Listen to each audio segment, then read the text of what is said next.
So the mainstream media is forever reporting on the MAGA bomber, now that they found the suspect, now that they found his convenient van with all the stickers all over it, that show, Trump worshipping, and Clinton in the crosshairs, and Soros in the crosshairs, and all the usual InfoWars type conspiracy stuff, I guess. But that's so obviously a setup. Why would someone who was sending bombs to prominent members of the Democrats, which weren't actually bombs anyway, but just plastic devices without any explosives, according to the bomb experts, why would they have a van with all stickers all over it revealing their identity? And why would they have a social media that follows mostly leftists, but only 32 people, including Barack Obama? Why was the return address on those envelopes Debbie Wasserman Schultz? That woman that was a mess of makeup, threatening the police and stealing money and giving it to Imran Awan in Pakistan. She's closely tied with the Muslim Brotherhood. She should be arrested, surely. Now she's a suspect, surely. I just don't understand how the Democrats get away with this again and again and again. Like Blasey Ford, she got away with perjury.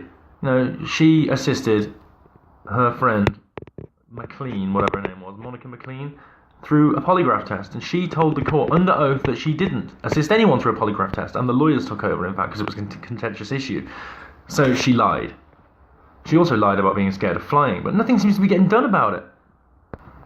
Then there's the migrant caravan linked to the UN and Soros, and then suddenly all these bombs started appearing out of nowhere, and it's 10 days before the, midterms. So it's a bit convenient, isn't it?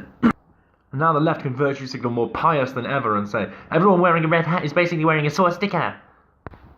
Because the letters in the words red hat and the letters in the word hatred. Ugh. These people are idiots, but they're weaponized and powerful and censorious. I love that word. Because of the mainstream media approving them. And because the establishment, the culture in general, has moved that way. It's moved so far to the left that it's quite happy to go along with them and their violence. After a lifetime of being brainwashed and being told that the right wing were reactionary. And these people just react. That's all they do. The right are not reactionary. The right actually investigate things. The right had the investigations and the information about things like the EU, and the referendum. The left didn't. They were basically the equivalent in America of Hillary's ignorant and compliant society, which they were trying to make, which they revealed in the Podesta emails. That's what they were relying on because of all the crime they were doing. So that's what the left always relies on, people to be ignorant, and for immigrant populations to come in and vote for them. With no regard to what that does to the home populations or the indigenous. No regard to the safety of the people. And they don't care because they're just in the business now of closing down free speech and freedom in general. And who's doing this? Well, the media mainly. The media seem to be the mafia that can shut down their competition. They shut down InfoWars, and they shouldn't be broadcasting still because they are known propagandists. I mean, Obama legalized propaganda in America. It needs to be made illegal by Trump. And then the media needs to be purged of the people like Anderson Cooper, of the people like Mika Brzezinski, and all the CIA agents and workers that they are. It's the deep state. And academia, the people weaponizing, the students that come out of academia and no platform conservatives and agree with censorship and are this horrible totalitarian Nazis, calling everyone else Nazis and bashing them because they've got a red hat. Or in this country, if they've got a Union Jack flag. Or a red flag. It's incredible.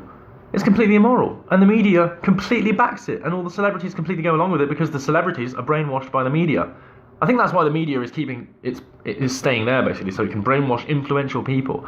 And they can, in turn, influence masses of sheeple to vote for open borders, to vote for left-wing parties, and to call everyone who doesn't want refugees in their house racist, while they have walled-off mansions, many houses, and don't let anyone in.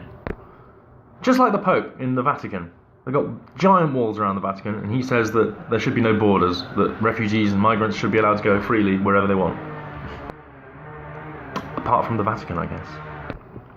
We shouldn't be fighting over religion. We shouldn't be fighting over left and right. We should be fighting only, or disagreeing, over whether we want globalism or nationalism. That's the thing, whether we want to be a nation or whether we want to be a global society with open borders, endless terrorism, outsourced jobs, and a slum society.